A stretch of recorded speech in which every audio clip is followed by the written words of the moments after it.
अस्सलाम वालेकुम ख़वातीन व हज़रात, आज की इस वीडियो में हम आपको खुश आमदीद कहते हैं। आज की इस वीडियो में हम आपके साथ मौलवी और मौलवी की बीवी और हीरा मंडी की एक सच्ची कहानी आपके साथ शेयर करेंगे। ये कहानी थोड़ी लेंथी होने की वजह से आपको 4 हिस्सों में दी जाएगी। तो वीडियो को आगे बढ़ने से पहले आपसे गुजारिश है कि अगर आपने अभी तक भी हमारे यूट्यूब चैनल को सब्सक्राइब नहीं किया, फौरन सब्सक्राइब कीजिए और साथ ही बेल आइकन पे क्लिक करें ताकि मजीद आने वाली वीडियो के हवाले से भी मालूमात हासिल कर सके। दिसंबर के अवाइल की बात है कि जब महकमा औकाफ ने जबरदस्ती मेरी तैनाती शेखुपुरा की जामिया मस्जिद से हीरा मंडी लाहौर की एक पुरानी मस्जिद में कर दी। वही ये थी कि मैंने करीबी इलाके के एक काउंसलर की मस्जिद के लाउड स्पीकर पे तारीफ करने से इनकार कर दिया था। शौमी किस्मत के वो काउंसलर महकमा औकाफ के एक बड़े अफसर का भतीजा था। नतीजतन मैं लाहौर शहर के बदनाम तरीन इलाके में तैनात हो चुका था। बेशक कहने को तो मैं मस्जिद का इमाम जा रहा था, मगर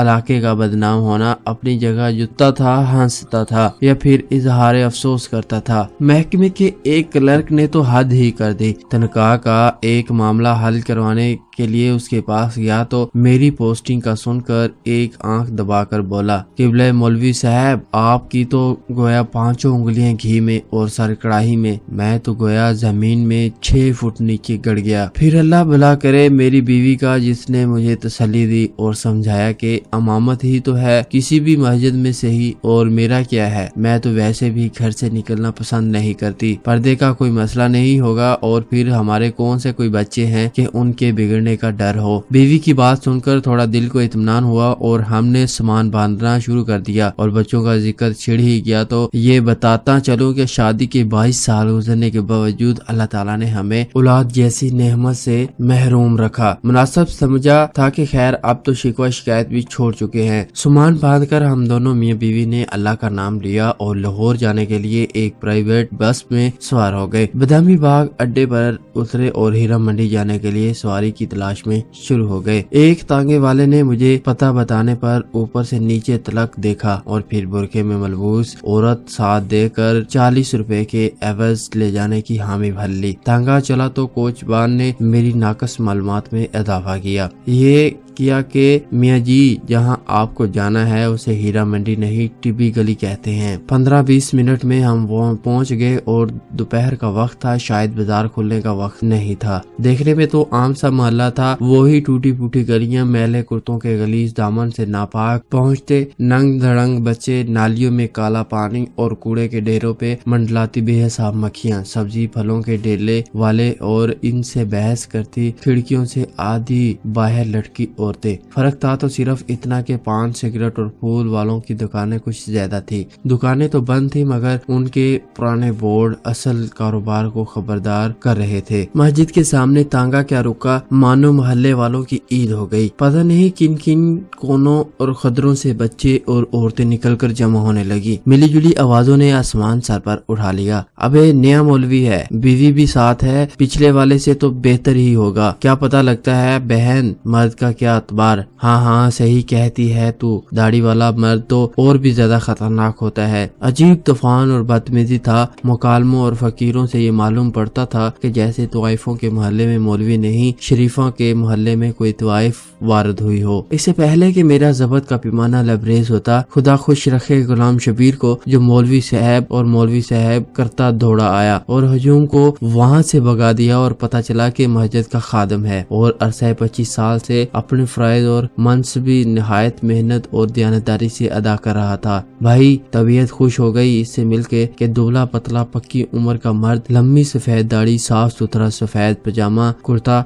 और कंधे पे चादर खाने वाले सुर्ख सफेद अंगूछा, पेशानी पे मेहराब का काला निशान और सर पे सफेद टोपी और नीची निगाहें, सादा और नेक आदमी और मुंह पे शिकायत का एक लफ्ज नहीं। बूढ़ा आदमी था मगर कमाल का हौसला हिम्मत रखता था। सामान संभालते और घर को ठीक करते हफ्ते 10 दिन लग गए। घर क्या था, 2 कमरे का ऑर्डर था जो कि मस्जिद के साथ जुड़ा हुआ था। एक छोटा सा बावर्ची खाना और एक इससे भी छोटा गुसल खाना और बैतुल खला और एक नन्ना मुनासिब सेहन। बहरहाल हम मियाँ बीवी को बड़ा घर किस लिए चाहिए था, बहुत था हमारे लिए बस इर्द गिर्द की इमारतें ऊंची होने की वजह से तारीखी बहुत थी। 12 बजे भी शाम का समय लगता था। घर ठीक करने में गुलाम शबीर ने बहुत हाथ बटाया। सफाई करने से दीवारें चूना करने तक, थोड़ा खरीदने पे पता चला कि यहाँ आने वाले हर इमाम मस्जिद के साथ गुलाम शबीर घर का काम भी करवाता था। बस तनख्वाह के नाम पे गरीब 2 वक्त का खाना मांगता था और रात को मस्जिद में ही सोता था। यूं इसको रहने की जगह मिल जाती थी और मस्जिद की हिफाजत भी हो जाती थी। ख़वातीन और हज़रात, एक बात जब से मैं आया था दिमाग में खटक रही थी, तो एक दिन गुलाम शबीर से पूछ ही लिया, मैं ये बताओ कि पिछले इमाम मस्जिद के साथ क्या माजरा गुजरा। वो थोड़ा हिचकिचाया और फिर एक तरफ ले गया कि बेगम के कानों में आवाज न पड़े। मियाँ जी क्या बताऊं आपको, जवान आदमी थे और गैर शादीशुदा भी थे। मोहल्ले में भला हुस्न की क्या कमी है, बस दिल आ गया एक लड़की पे। लड़की के दलाल भला कहाँ जाने देते थे, सोने की चिड़िया थी। पहले तो इन्होंने मौलाना को समझने और समझाने की बड़ी कोशिश की और फिर डराया धमकाया, लेकिन मौलाना नहीं माने। एक रात लड़की को भगा ले जाने की कोशिश की, बदामी बाग अड्डे पर ही पकड़े गए। जालमों ने इतना मारा पीटा के मौलाना जान से गए और गुलाम शबीर ने निहायत अफसोस के साथ सारी कहानी सुनाई। पुलिस वगैरह कातिल पकड़े नहीं गए और मैंने घबरा कर पूछा तो गुलाम शबीर हंसने लगा, कमाल करते हो आप भी मियाँ जी, पुलिस भला उन लोगों के चक्रों में कहाँ पड़ती है, बस अपना भत्ता वसूल किया और गायब। और वैसे भी तो कोतवाल साहब खुद इस लड़कियों के आशिकों में शामिल थे। ला हौला वला कुव्वता इल्ला बिल्लाह, कहाँ इस जहन्नम में फंस गए। मैं ये सुनकर सख्त परेशान हुआ। और आप क्यों फिक्र कर रहे हो मियाँ जी, बस चुप करके नमाज पढ़े और पढ़ाए। दिन के वक्त कुछ बच्चे आ जाया करेंगे, उनको कुरान पढ़ा दिया करें, बाकी बस अपने काम से काम रखें तो कोई तंग नहीं करता यहाँ। बल्कि मस्जिद का इमाम अच्छा हो तो गुनाहों की इस बस्ती में लोग सिर्फ इज्जत करते हैं। गुलाम शबीर ने मेरी मालूमात में इजाफा करते हुए बताया कि मेरी जान में जान आई। इन्हीं शुरू के अयाम में एक वाकया हुआ। पहले दिन ही दोपहर के खाने का वक्त हुआ और दरवाजे पे किसी ने दस्तक दी। गुलाम शबीर ने जाके दरवाजा खोला तो फिर एक खाने की ढेकी तश्तरी लेके अंदर आ गया। मेरी सवालिया निगाहों के जवाब में कहने लगा, नूरा ने खाना भेजा है, पड़ोस में रहती है। मैं कुछ ना बोला और ना ही मुझे कोई शक गुजरा। सोचा कि कोई अल्लाह की बंदी होगी और फिर इमाम मस्जिद के घर का चूल्हा तो वैसे भी कम जलता है। बहरहाल जब अगले 2 दिन भी यही मामूल रहा तो मैंने सोचा कि ये कौन है जो बगैर कोई एहसान जतलाए एहसान किए जा रही है। ईशा की नमाज के बाद मस्जिद में ही था जब गुलाम शबीर को आवाज दी के बुलाया और पूछा कि मियाँ गुलाम शबीर, ये नूरा कहाँ रहती है। मैं चाहता हूँ कि मेरे घर वाले जाकर उसका शुक्रिया अदा करे। और गुलाम शबीर के एहसान पता हो गए।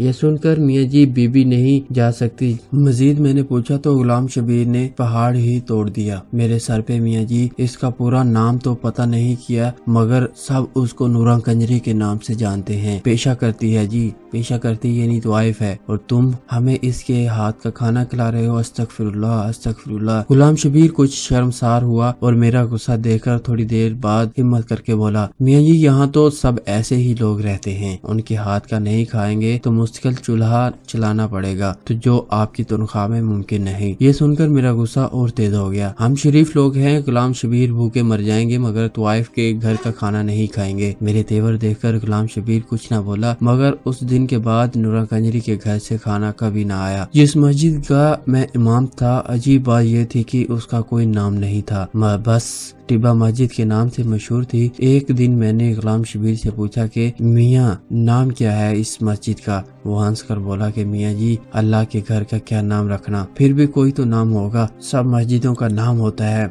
मैं कुछ खसियाना होकर बोला, बस मियाँ जी बहुत नाम रखे, जिस फिरके का मौलवी आता है पिछला नाम तब्दील करके नया रख देता है, आप ही कोई अच्छा सा रख दे। वो सर खुजाता हुआ बोला। मैं सोच में पड़ गया, गुनाहों की इस बस्ती में इस वाहिद मस्जिद का क्या नाम रखा जाए, क्या नाम रखा जाए मस्जिद का। हाँ, मोती मस्जिद ठीक रहेगा। गुनाहों के कीचड़ में चमकता पाक साफ मोती। दिल ही दिल में मैंने मस्जिद के नाम का फैसला किया और अपनी पसंद को दाद देता अंदर की जाना बढ़ गया। यहाँ बीवी खाना लगाए मेरी मुंतजिर थी। अब बात हो जाए कुरान पढ़ने वाले बच्चों की। तादाद में 11 थे। और सब के सब लड़के और मिली जुली उम्रों के 5 से 11 साल की उम्र के थे। थोड़े शरारती जरूर थे मगर अच्छे बच्चे थे। 2 घंटे सपारा पढ़ते थे और फिर गली में खेलने निकल जाते थे। कौन थे, किसकी औलाद थे, ना मैंने कभी पूछा ना उन्होंने कभी बताया। कुरान पढ़ने वाले बच्चों में एक बच्चा नबील था जिसका नाम नबील था और यूं तो उसमें कोई खास बात ना थी, लेकिन बस थोड़ा ज्यादा शरारती था। तिलावत में दिल नहीं लगाता था, बस आगे पीछे हिलता रहता था। खेलने के इंतजार में लगा रहता था, फिर भी दरगुजर करके काम लेता था। चलो बच्चा है। लेकिन एक दिन जवत का दामन मेरे हाथ से छूट गया। उस दिन सुबह ही से मेरे सर में एक अजीब दर्द था। गुलाम शबीर से मालिश कराई, पैनाडोल की 2 गोलियां भी खाई, मगर दर्द जोर आवर बैल की मानत सर में चंगाड़ता रहा। दर्द के बावजूद गुलाम शबीर की बहुत मना करने पर भी बच्चों का नाकार नहीं किया। नबील भी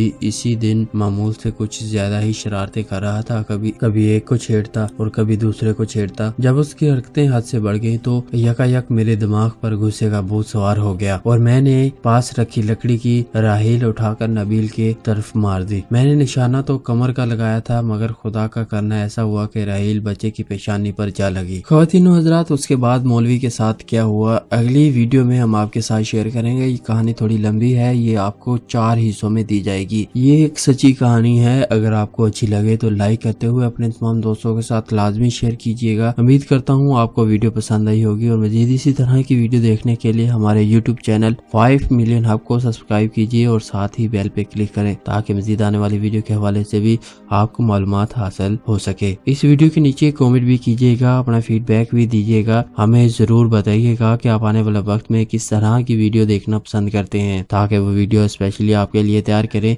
और आपके साथ शेयर करें। अगली वीडियो तक के लिए अपना ख्याल रखिए। हमें दीजिए इजाजत। अल्लाह हाफिज।